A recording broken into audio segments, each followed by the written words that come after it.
लेकिन पंजाब में आज क्या हो रहा है, ये किसी से छिपा नहीं है। यहां विज्ञापनों के दम पर विश्वासघात की तस्वीर छिपाई जा रही है। आज पंजाब में कानून व्यवस्था बेहाल है। कब कहां गैंगवॉर हो जाए, किस दिशा से गोलियां चलने लगे, कोई कह नहीं सकता। यहां व्यापार कारोबार करना मुश्किल हो गया है। सरेआम लोगों से फिरौती मांगी जा रही है। पुलिस थाने तक सुरक्षित नहीं है। आए दिन थानों पर अटैक होते हैं। और सबसे दुखद तो ये है कि पंजाब का भविष्य भी बर्बाद किया जा रहा है। नशे के सौदागर खुलेआम घूम रहे हैं। पंजाब के युवाओं को नशे के दलदल में धकेला जा रहा है। साथियों, आज यहां जो लोग पंजाब की सत्ता में बैठे हैं, ये लोग बहुत घमंड से देश की राजनीति बदलने का दावा करते थे, लेकिन आज इनकी सच्चाई देश देख रहा है। 2-3 दिन पहले ही दिल्ली में इनके एक नेता को अदालत ने दोषी करार दिया है। उस पर दोष दंगे कराने का है, दोष एक पुलिस के आईबी अधिकारी की हत्या का है। और इन लोगों की बेशर्मी देखिए, अदालत ने सबूतों के आधार पर फैसला दिया, लेकिन ये लोग कोर्ट के फैसले पर सवाल उठा रहे हैं।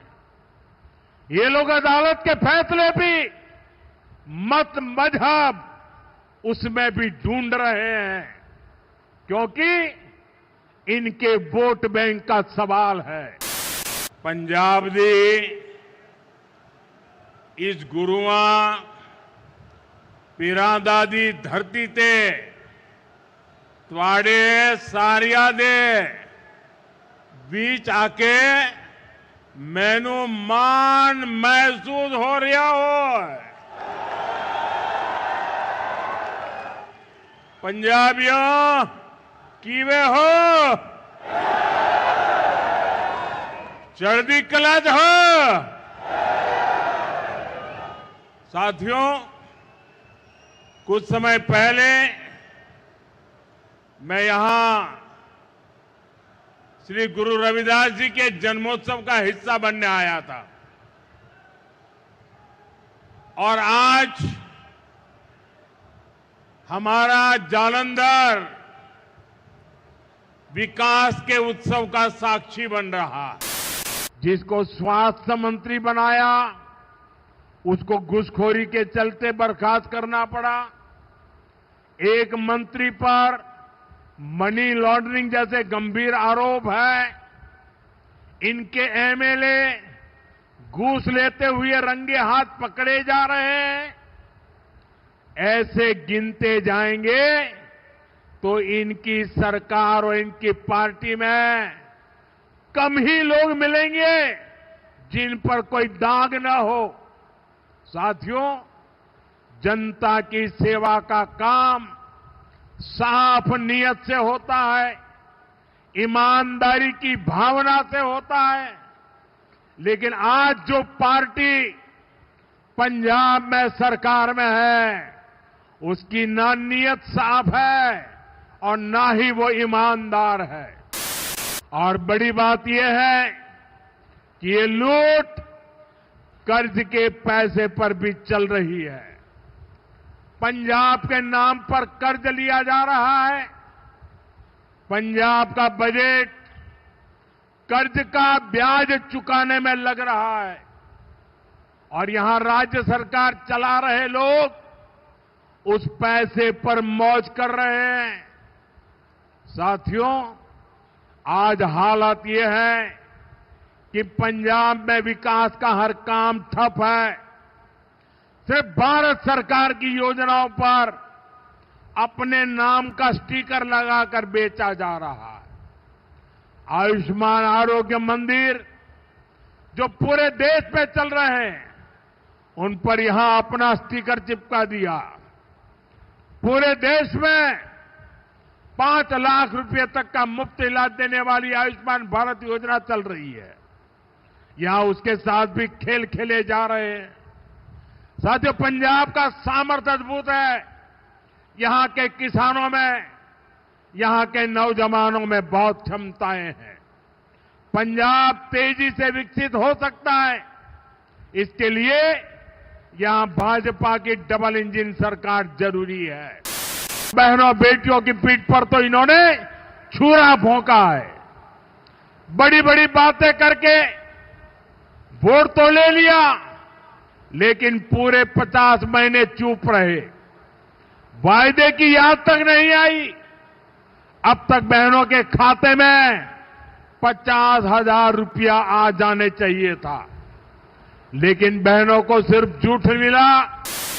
पंजाब में जो कांग्रेस पार्टी है, उसका भी अपना ही रोना धोना चल रहा है। पंजाब में कांग्रेस में कुर्सी का किस्सा ही खत्म नहीं हो रहा।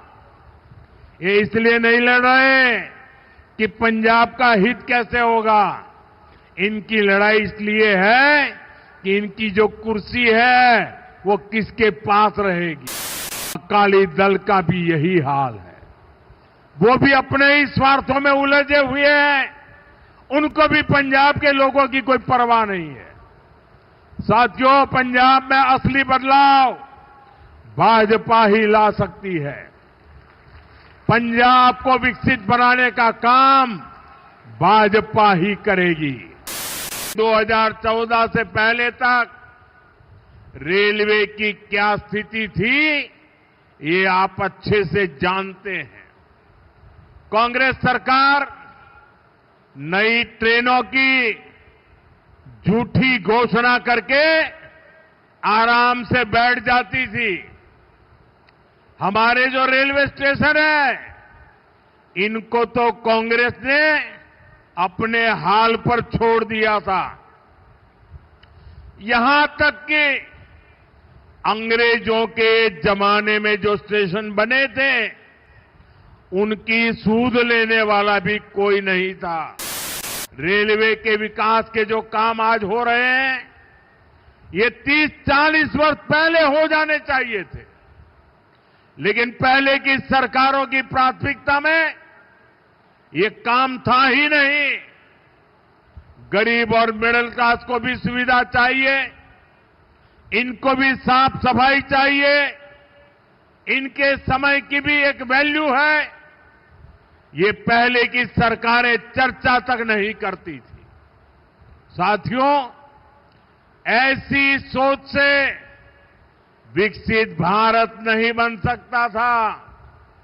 इसलिए बीते वर्षों में भाजपा सरकार ने स्थितियों को बदलना शुरू किया। आज पूरे देश में रेलवे स्टेशनों का कायाकल्प किया जा रहा है।